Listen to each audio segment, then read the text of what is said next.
시작하기 전에 김한 기자가 이런 이야기를 했네요. 어제도 똑같은 이야기를 했다. 그제도 똑같은 얘기를 하고 그 전주에도 똑같은 얘기를 하고 오늘은 좀 네. 다른 이야기, 뭔가 다른 아니, 이야기를 이게 하면 안 되나? 다른 이야기를 하고 싶은데 상황이 뭐 지금 거의 15일, 3월 15일 이후에는 거의 같은 상황이잖아요. 그 불안감만 계속 가중되는 거예요. 여러 뭐 다른 뭐 중요한 사건들이 있었지만 어쨌든 사람들의 관심은 네. 이 선거를 왜 안 하는 거냐. 그렇죠. 이거에 지금 쏠려 있는 상황이어서 네. 사실 오늘 이재명 대표 재판 같은 경우도 내란 속에 윤석열이 12월 3일 날 계엄 선언을 안 했으면 오늘 엄청난 뉴스입니다. 엄청난 뉴스지. 예. 근데 사실 이제 사람들도 아까 알았으니까 됐고 뭐 그래 알았어 거짓말 했다고 쳐? 네. 야 그래 알았어. 뭐 이런 지금 이런 분위기로 가고 있어서 그야말로 이게 윤석열이 그린 큰 그림인가 이런 생각이 들 정도입니다. 미치겠네 진짜. 미치고 팔딱 뛰겠다라는 분들이 굉장히 많이 늘었고 그 다음에 이제 무엇보다 걱정되는 거는 단식하시는 분들 있잖아요. 진짜 걱정이에요.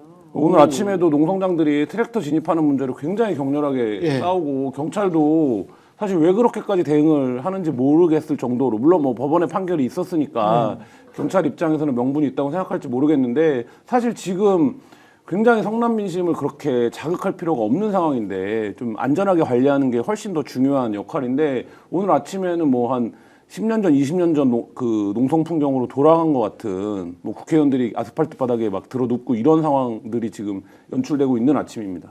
폭력 시위를 조장하고 실제로 행동했던 측에 대해서는 그러면은 경찰이 제대로 대응을 했느냐?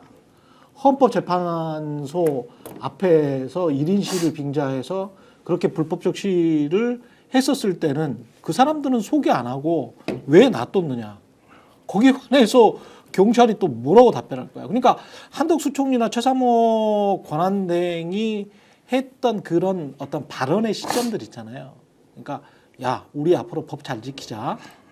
그리고 당신들 법 준수 잘해야 돼. 그리고 폭력적인 시위는 절대 우리가 엄단할 거야.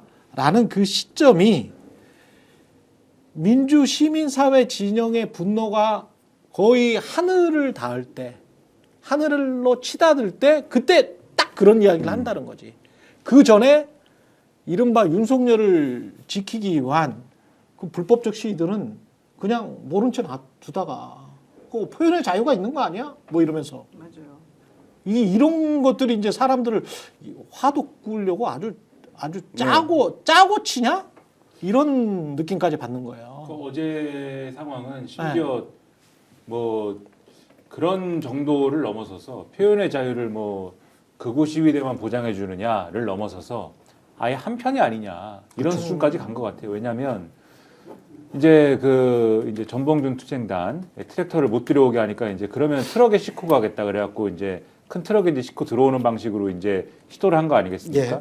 뭐 법적으로야 그게 되느냐 마느냐 이제 논란이 있을 수 있겠습니다만 어쨌든 그걸 경찰이 막을 수 있는데 어제 극우 유튜버들 있잖아요. 극우 유튜버들이 왔어요. 이제 그 맞불 뭐 방송인지 시위인지 뭐 이런 거 한다고 와가지고 막 도발을 하고 뭐 거기서 말도 안 되는 얘기를 하고 난리가 났습니다. 근데 그 중에 한 명이 방송을 하는데 그 정보과 형사로 보이는 그 사람하고 뭐 딜을 하는 그런 안정건 씨.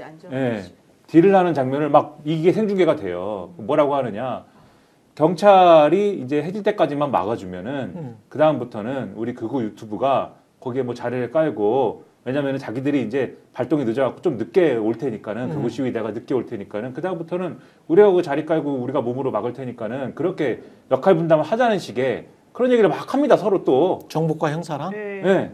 그러니까 이거는 완전히 그러면은 역할 분담하는 것이고 또 다른 걸 보면은 이제 거의 뭐 옛날에 우리가 이제 그 경비 용역이랑 경찰이랑 사실 이 역할을 분담해가지고 예를 들면 파업이나 이런 걸 하면은 그런 용역들이랑 역할 분담해가지고 용역이 힘쓰는 일하고 뒤에서 경찰은 그냥 방패 들고 있고 이런 상황들이 많았거든요. 마치 그것을 연상케 하는 그런 일들이 어제 벌어진 거 아니냐라는 그런 의심이 드는 거여서 정치 이게 깡패들 되는 거냐 이게. 과거에 7, 80년대 정치 깡패들이 있었잖아요. 근데 이제 그 2000년대, 2010년대에도 이제 있었거든요. 그런 식으로 경비 용역이라는 미명하에. 또 지금은 그게 극우 유튜브나 극우 시위대하고 그렇게 하는 거 아니냐라는 의심이 그리고 거기에 또 이게 사실인지는 모르겠지만 그거 유튜버가 막 6천만 원 얘기를 해요. 6천만 원 얘기를 지가 그냥 혼자 요구하는 건지 6천만 원을 누구한테 달라는 거야? 그 정부가 형사한테 6천만 원이라고 얘기를 합니다. 근데 그게 자기가 그냥 혼자 달라고 얘기하는 건지 아니면 구체적인 논의가 있었던 건지는 제가 그것만 보고서는 모르겠습니다만은 어쨌든 그런 식의 논의가 실체가 뭐냐 상당히 의심스럽고 이게 과연 백주 대낮에 일어날 수 있는 일이냐라는 거에 대해서 분노하지 않을 수가 없다는 거예요. 신기루님이 스픽스는 오늘도 정신 승리 중인가 이렇게 얘기를 하셨는데 이제 이렇게 뭘 승리했습니까 지금? 아니 정신 승리 중이냐? 그러니까 제가 너희- 그분한테 묻고 싶습니다. 네. 뭘 승리했습니까 지금? 늘 저의 마음은 패배하고 있습니다. 뭘 승리했어요? 정신 패배. 예? 뭘 승리했습니까? 야, 화내지 말고 싸우지 말고. 그러니까 아, 요즘은 지금 화를 간신히 짓누르고 있는데 조롱을 하는 거죠. 제가 최경영 기자님보다도 훨씬 지금 화가 나는 상태인데 네. 간신히 짓누르고 있는 걸 자꾸 북돋우지 마세요. 우리도 화나. 예, 그러니까 우리 다 짓누르고 있는 건데 지금. 스픽스는 말하는 언론입니다. 대세는 유튜브, 그중에서 스픽스. 좋아요, 댓글, 구독, 알림 설정. 여러분이 저희를 사랑해 주시고 우리가 여러분을 사랑하는 4가지 방법입니다.